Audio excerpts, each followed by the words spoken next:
Hello बच्चों, चलिए प्रश्न देखते हैं। ग्रिफिथ के प्रयोग द्वारा यह सिद्ध कीजिए कि डीएनए आनुवांशिक पदार्थ है।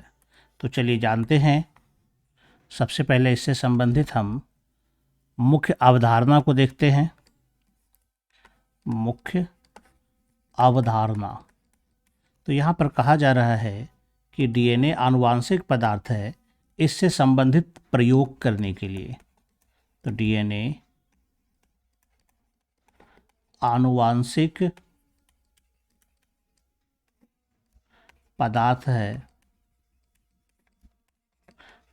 इसे सिद्ध करने के लिए कई सारे प्रयोग किए गए हैं, जिसमें से पहला प्रयोग जो है वो ग्रिफिथ का प्रयोग है।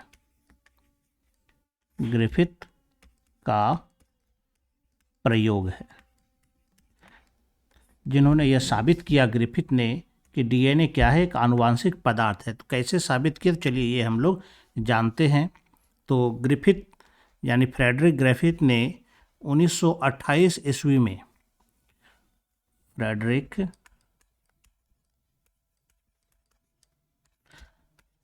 ग्रिफिथ,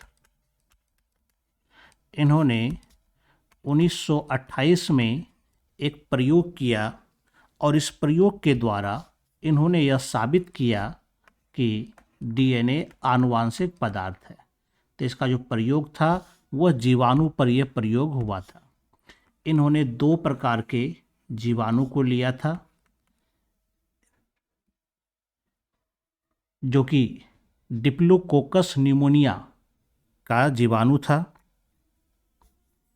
ये जो जीवाणु था ये डिप्लोकोकस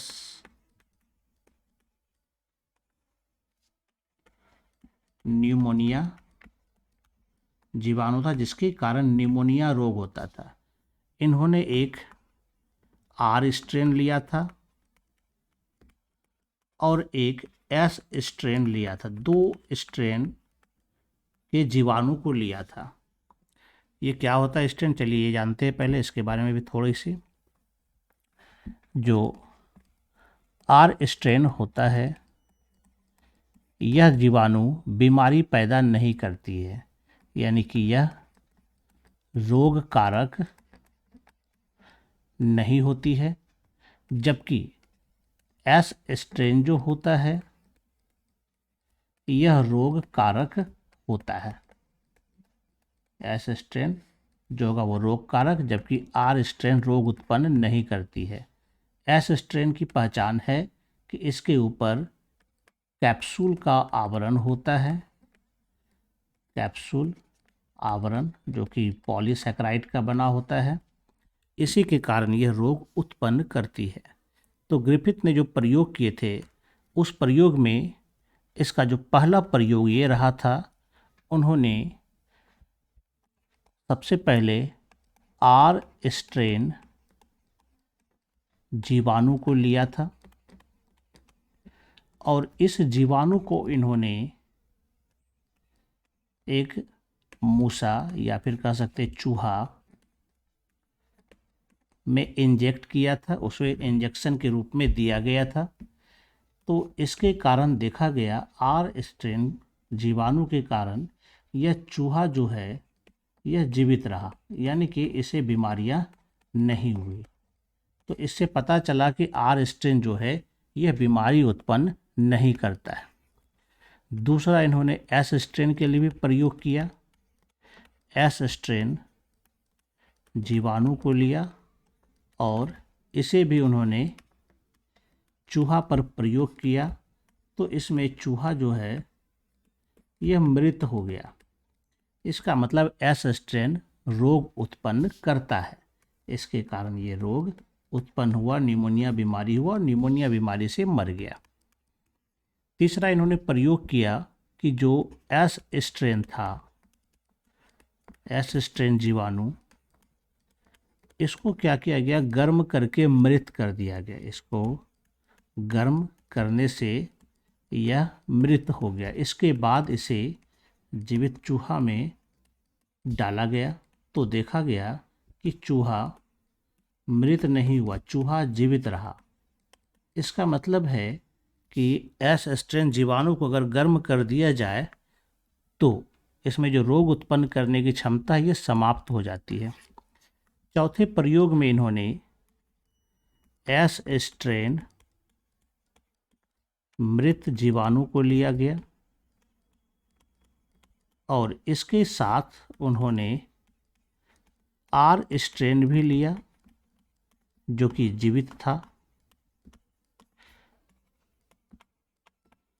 इस दोनों को मिला करके चूहा में डाला गया तो यहाँ देखा गया कि चूहा मृत था। तो यहाँ पर सबसे बड़ा सवाल यहाँ पे ये खड़ा हो गया कि जब अकेला एस स्ट्रेन जीवाणु जो कि मृत था इसको डाला गया तो चूहा जीवित था, और आर स्ट्रेन जीवाणु जो कि जीवित अवस्था में चूहा में डाला गया तो चूहा फिर भी जीवित था। दोनों अवस्था में जीवित ही रहा, लेकिन जब दोनों को मिला करके दिया गया तो चूहा यहाँ पर जो है मृत हो गया।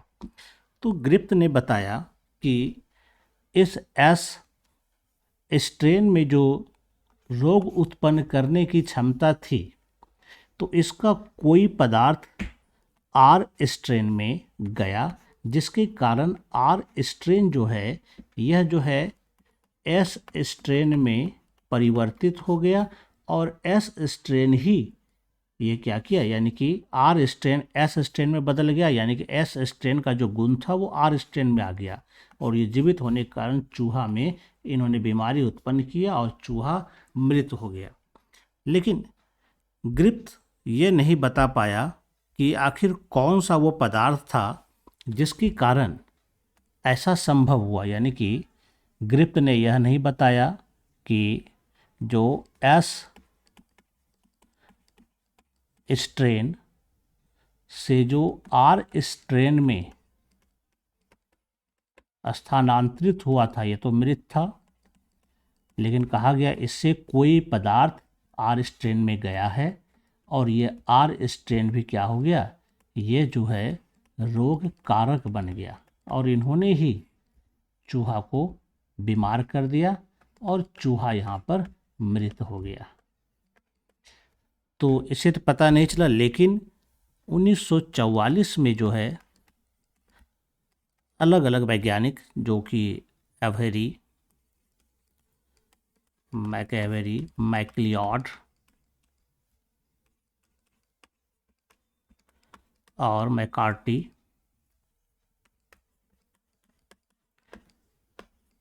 इस तीन वैज्ञानिक ने प्रयोग किया कि आखिर वो कौन सा पदार्थ है जो एस स्ट्रेन से आर स्ट्रेन में गया है। इन्होंने इसके लिए अलग अलग, जैसे कि जो जीवाणु में पाया जा सकता है पॉलीसेकेराइड हो सकता है यानी कि बहुशर्करा,